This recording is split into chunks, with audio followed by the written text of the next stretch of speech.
Monsieur Dragonet, bienvenue à Anvers. Comment vous vous sentez aujourd'hui de recevoir un docteur honoris causa de l'Université d'Anvers? Impressionné, honoré. Je ne suis pas habitué du tout à ça. J'apprécie beaucoup le costume. Je pense que vous avez de très bons designers à Anvers. Ce n'est pas la première fois que vous recevez un docteur honoris causa. Il y a quelques années aussi à l'Université du Québec, vous avez reçu ça. Quelle est la différence entre ce moment-là et maintenant, aujourd'hui, ici en Belgique?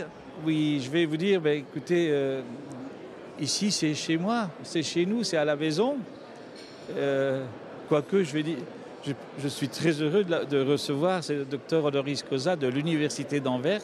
C'est une ville que j'adore, que j'admire parce que c'est une ville vivante. Et voilà, le Québec, c'était très loin. Ici, je peux amener ma famille au moins. Ma maman va être très contente que je suis diplômé. Est-ce que vous auriez cru ça quand vous êtes arrivé ici en Belgique? Vous aviez 7 ans et maintenant ceci, oui. Qu'est-ce que ça vous fait?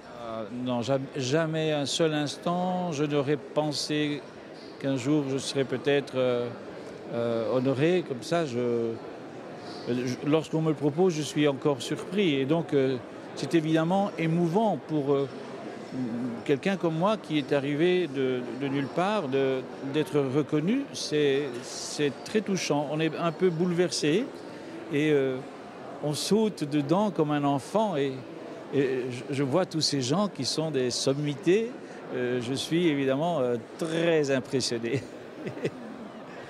Vous avez quand même fait beaucoup de choses, le Cirque du Soleil, maintenant aussi à la Louvière, vous êtes revenu en Belgique. Est-ce que vous pouvez nous expliquer ce que vous faites exactement et comment ça marche?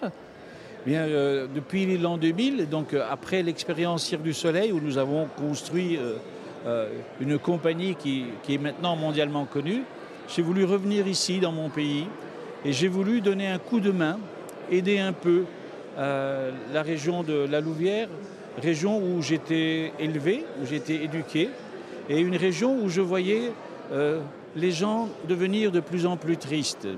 Et j'étais très touché par cette image de gens désespérés. Et je me dis, je ne peux pas ne rien faire. Et plutôt que de n'être qu'un acteur sur une scène, j'ai voulu devenir un acteur économique. Et donc j'ai créé une compagnie à la Louvière qui accueille 50 nationalités différentes, mais au moins je construis des spectacles, je conçois des spectacles, et c'est à la Louvière qu'on les prépare.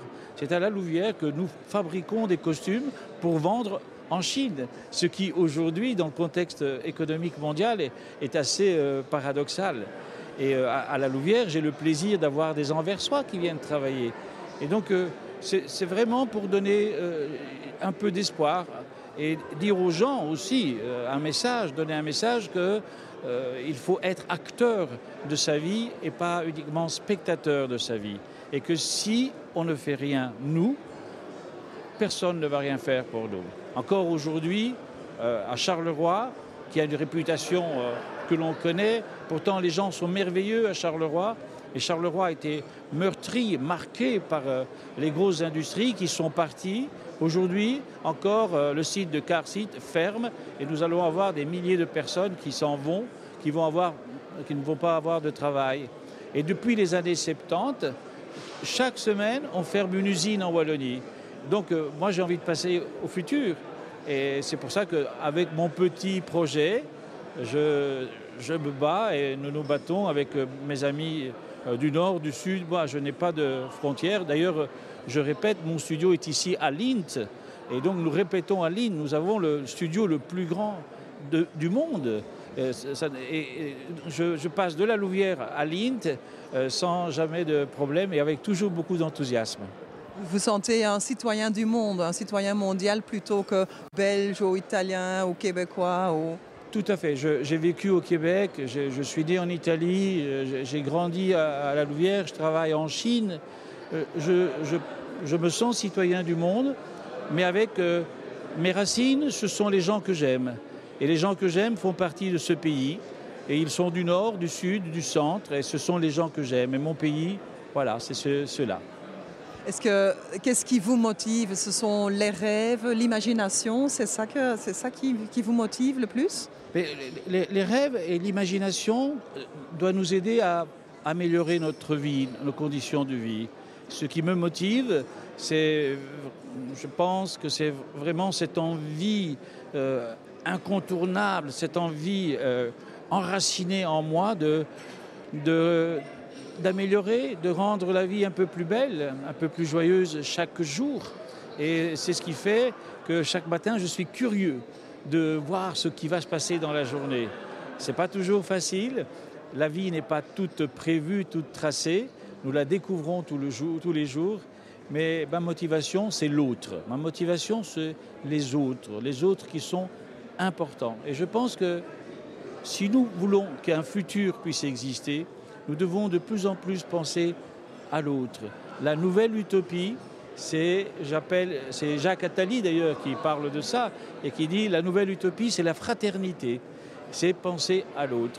Et le siècle qui est celui-ci du XXIe siècle va être le siècle terriblement mouvementé, difficile, mais grâce à ce sentiment et à cette belle idée de la fraternité, nous pourrons peut-être construire des ponts entre les gens.